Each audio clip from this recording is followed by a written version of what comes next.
দেশি মুরগির কষা রেসিপি একদম নতুন স্বাদের। রেসিপিটি বানানোর জন্য ভিডিওটি শেষ পর্যন্ত দেখুন। দেশি মুরগির মাংস 1 কিলো নিয়ে নিয়েছি। রেসিপিটি বানানোর জন্য আলুগুলোর খোসা ছাড়িয়ে আলুগুলোকে ছোট ছোট করে কেটে নিয়েছি। দেশি মুরগির মাংস রান্না করার জন্য পেঁয়াজ, টমেটো, কাঁচা লঙ্কা সবগুলো কেটে নেব। 1 কিলো দেশি মুরগির মাংস ধুয়ে পরিষ্কার করে রেখে দিয়েছি। দেশি মুরগির মাংস রান্না করার জন্য প্লেটে মশলাগুলো সাজিয়ে নিয়েছি। দেশি মুরগির মাংস রান্না করার জন্য আদা রসুন একসাথে পেস্ট করে নিচ্ছি। তার সাথে গোটা জিরে দিয়ে সামান্য পরিমাণ জল দিয়ে পেস্ট করে নেব। সব মশলাগুলো এক এক করে সব কিছু পেস্ট করে নিয়েছি। আলুগুলো ধুয়ে পরিষ্কার করে রাখা আছে। কড়াইতে পরিমাণ মতো তেল দিয়ে তেল গরম করে নেব। কেটে রাখা আলুগুলো গরম তেলের মধ্যে দিয়ে দেব। আলুগুলো ভাজার জন্য পরিমাণ মতো হলুদ গুঁড়ো, স্বাদ মতো লবণ, লঙ্কা গুঁড়ো। এইভাবে আলুগুলো ভাজলে লবণ আর লঙ্কা গুঁড়ো আলুর ভেতর প্রবেশ করতে পারে। আলুগুলো খেতেও খুব ভালো হয়।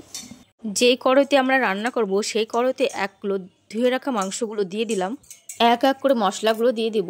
কাঁচা লঙ্কা বাটা, পেঁয়াজ কুচি, আদা রসুন বাটা, টমেটোর সাথে শুকনো লাল লঙ্কা পেস্ট করা আছে দিয়ে দিলাম।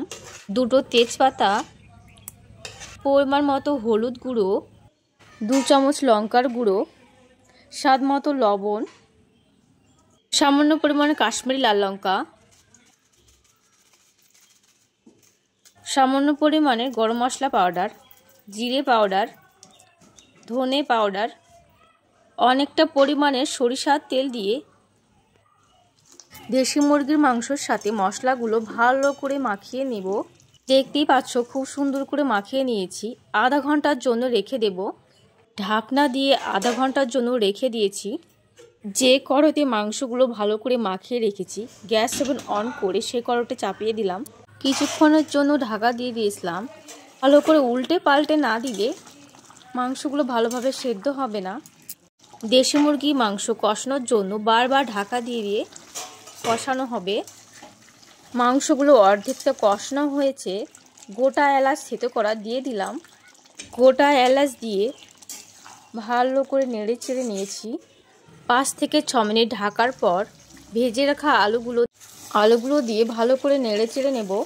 আলু আর দেশি মুরগির মাংসগুলো ভালোভাবে কষিয়ে নেওয়ার জন্য ঢাকা দিয়ে দিব। দেশি মুরগির মাংস ভালোভাবে কষাতে হবে। যত বেশি কষাবে তত বেশি মাংস স্বাদ বা টেস্টি হয়। দেখতে পাচ্ছ মাংস ভালোভাবে কষানো হয়ে গেছে। সেদ্ধ হওয়ার জন্য গরম জল দিয়ে দিলাম পরিমাণ মতো। রান্না করার সময় সবসময় গরম জল দিয়ে রান্না করবে, তাহলে খেতে খুব স্বাদ হয়। দেশি মুরগির মাংস অনেকটা রান্না হয়ে গেছে। মিট মশলা দিয়ে নামিয়ে নেব। বাড়িতে যদি দেশি মুরগি মাংস রান্না করো তাহলে এইভাবে একবার ট্রাই করে দেখবে। সত্যি বলছি খেতে খুব সুন্দর হবে। ভিডিওটি ভালো লাগলে লাইক, কমেন্ট অ্যান্ড সাবস্ক্রাইব করে পাশে থাকবেন।